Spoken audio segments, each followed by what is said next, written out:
రూపాంతర అనుభవం. ఏంటంట? రూపాంతర అనుభవం. ఎక్కడా? ఎత్తైన కొండ మీద. ఇప్పుడు ఎత్తైన అనుభవాల్లోనికి నన్ను ఎక్కించు ప్రభువా అంటే, నీ సన్నిధి అనుభవించే ఎత్తైన అనుభవాల్లోనికి నన్ను ఎక్కించు. ప్రార్థనలో అయ్యా నన్ను నేను మైమరిచిపోయి గంటల తరబడి ఎక్కే అనుభవాల్లోనికి నన్ను నడిపించు. అయ్యా రూపాంతరం పొందే అనుభవాల్లోనికి, నా స్థితి మారే అనుభవాల్లోనికి నన్ను నడిపించు.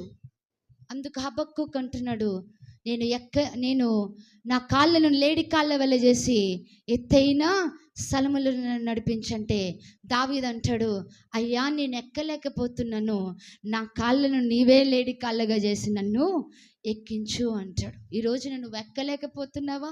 నీ శ్రమలను బట్టి, నీకున్న కృంగుబాట్లను బట్టి, నీకున్న వ్యాధులను బట్టి, నీకున్న బలహీన పరిస్థితులను బట్టి, నిన్ను ఆకర్షిస్తున్న లోకాన్ని బట్టి నువ్వు ఎక్కలేని పరిస్థితుల్లో ఉన్నావా? ఈ దినమున దేవుణ్ణి అడుగు, ప్రభువా నన్ను ఎక్కించు అని దేవుణ్ణి అడిగితే, నిన్ను బలహీనపరుస్తున్న శత్రువును దూరపరిచి దేవుడు నిన్ను ఎక్కించే అనుభవాల్లోనికి నడిపిస్తాడు. హల్లెలూయా.